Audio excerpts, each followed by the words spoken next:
Welcome, adventurers! You've journeyed with us throughout the D&D basics, wielding swords and seducing dragons, crossing dangerous bridges, but now you're about to dive into the realm of magic!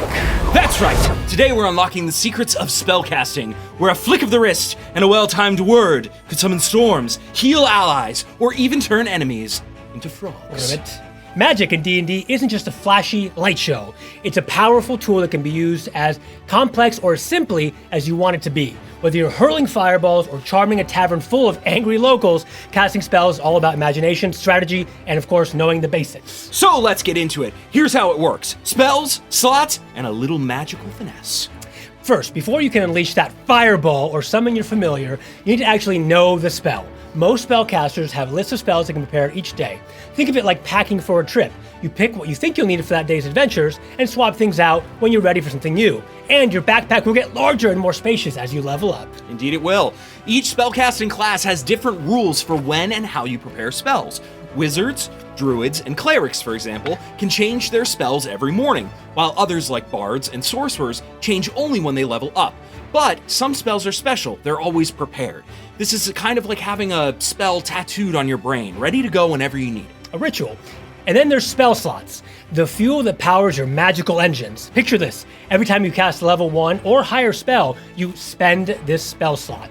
Think of the spell slots as containers of varying sizes and spells as liquids that fill them. A level 1 spell fits into any container, but a level 2 spell requires at least a level 2 container. Once liquid is expended, you can't cast any more spells of that level until you've had a nice long rest. Or short rest if you're a warlock. The good news, lower level spells can still fit into higher level spell slots. So if you're out of level 1 spell slots, but you have a level 3 spell slot, you can still cast that level 1 spell at level 3 power. Some spells even get a power boost when you cast them at higher levels, called upcasting. Imagine Cure Wounds healing extra hit points, or Magic Missile firing more darts. Higher slots equals higher power. Just don't forget that each slot is a one-time use per day. But what if you want to save your spell slots? Good news, there are spells that don't cost anything to cast, and these are called Cantrips. These are basic spells that you can cast all day without worrying about running out of slots. Think of them as your magical bread and butter. And then there's ritual casting. Certain spells with the ritual tag can be cast without using a slot if you spend an extra 10 minutes casting them. It's like slow cooking your magic. Ooh. Great for spells like detect magic or comprehend languages when time isn't an issue. Every spell has a few details to pay attention to: level, school, casting time, range, components, and duration. Each of these spell parts tell you how, where, and why to cast that spell. Let's break it down. First up, spell level. Spell levels range from 0, those that are cantrips, to level 9, the highest level of magic devastation. Your class and level determine which spells you can access. Next, we have the schools of magic. Spells are categorized into schools like evocation for energy blasting spells, illusion for deceiving the senses, and necromancy for dabbling with life and death. We'll talk more about these in just a little bit. Casting time is next. Most spells are cast in one action, but some are faster or slower. Certain spells might take a bonus action, a reaction, or even a full minute or more. The faster ones are great in combat, while slower ones might be best for more careful planning. And then there's components, the stuff you need to cast a spell. Verbal, somatic, and material. Picture waving your hand, chanting a phrase, and holding some licorice to cast haste.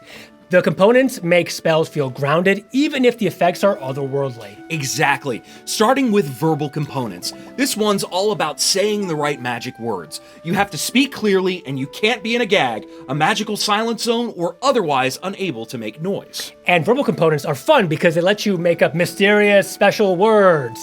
You could just say fireball when casting fireball. But where's the fun in that? Try to go something for maybe like fire blast a boom, or make it a whisper if you're sneaking, something like to ashes.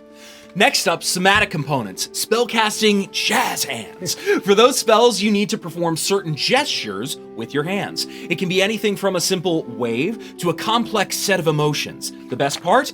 If you're feeling theatrical, this is your moment. Want to make an epic swoosh with your lightning bolt spell?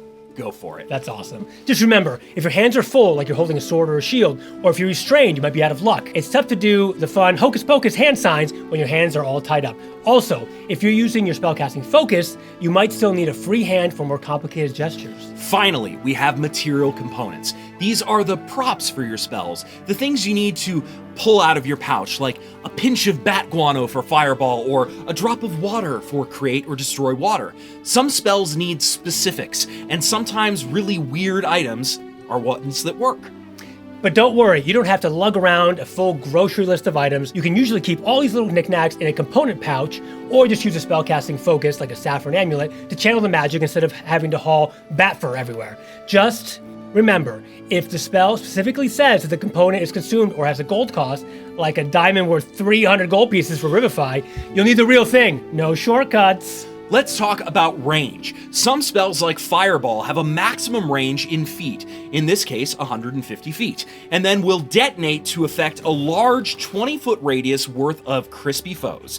Other spells need you to touch your target, while some only affect you. Each spell is unique, and the range is your magical leash. Go beyond it, and the spell's not going anywhere. Duration tells us how long a spell lasts. Some are instantaneous, like the Fireball. It goes boom, and it's done. Others last longer, like Mage Armor, which keeps protecting you for 8 hours. And if a spell has a concentration duration, you'll need to keep focused on it. Cast another concentration spell or take a hit and fail a concentration check, and the spell ends. Think of it as juggling. You can't keep 2 concentration spells going at once, and distractions might make you drop everything. Okay, now let's dive into the 2 main ways those spells can successfully land on your foes: attack rolls and saving throws. Think of it like this: sometimes you aim the spell, and sometimes they have to dodge it, or duck, or pray they're tough enough to handle it. Exactly. Let's start with attack rolls. Some spells require you to make an attack roll to see if you actually hit your target. This is just like swinging a sword, but, with fire or lightning instead.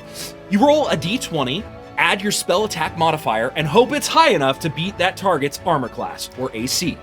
And your spell attack modifier, easy to calculate. Just add your spellcasting ability modifier and your proficiency bonus. So if your wizard has a spell attack modifier of, say, +3 from their intelligence, you're adding that to your roll for a nice magical punch. But sometimes it's not up to you. Some spells let the target make a saving throw to dodge or resist the effects. This is like the magical equivalent of yelling incoming and hoping they have good reflexes. The spell will tell you what kind of save it is. Dexterity, Constitution, Wisdom, you name it. And set the bar for the save, you've got your spell save DC. Here's the math. It's always 8 plus your spellcasting ability modifier plus your proficiency bonus. So if your spell save is DC 15, they have to roll a 15 or higher on that saving throw to dodge your spells or reduce the impact. If they roll lower, well, let's just say it's not their day. Think of it as a magical tug of war. With attack rolls, you're the one doing the work to land the spell, but with saving throws, they're scrambling to survive your magical onslaught. And if you're lucky enough to roll high or set a DC that's tough to beat, you'll be the one that they remember or fear. And remember those schools of magic? A spell school can really define the caster's style. Necromancy for the dark and brooding, evocation for the big boom moments, or divination if you want to protect your friend's next move, maybe save them from the incoming trap. All right, now let's explore the world of spell schools. Think of it like Pokemon, but instead of fire and water, you've got evocation and necromancy. Gotta cast them all. First up, Abjuration, your magical security system. Picture spells that say, "Not today, danger," like Shield, which basically is the magical equivalent of putting up your arm and saying, "Nope, you missed." Next is Conjuration, the school for people who love instant gratification. Need a weapon? Boom, there it is. Want a new friend? Summon Celestial. It's like sending out a magical friend request and getting an instant accept. Or Misty Step, because who doesn't want to teleport 30 feet away from awkward social encounters? Poof, gone. Then there's Divination for all you future predictors, if that's your jam. Think of it as Google, but for secrets. Want to know if touching that treasure chest will unleash a curse? Cast Augury and get a mystical yes or no. Just don't expect divination to tell you when you might get your next date, unless you know you're asking about a date with Destiny.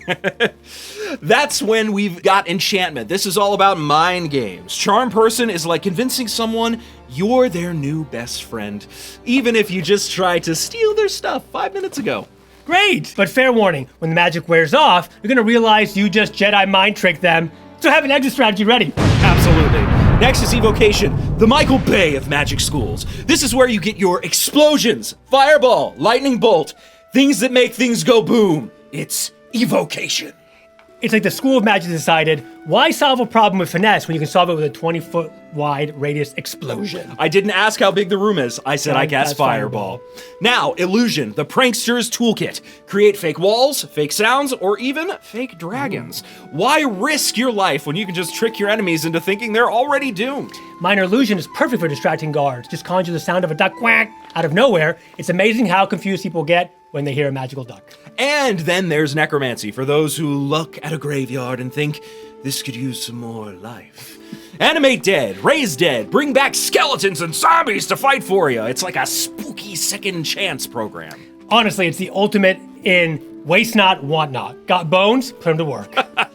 Last but not least, Transmutation, the school of magical makeovers. With spells like Polymorph, you can turn your enemies into harmless sheep, or turn your best friend into a giant eagle for aerial getaway. And there you have it. 8 schools, countless ways to cause mayhem, or, save the world.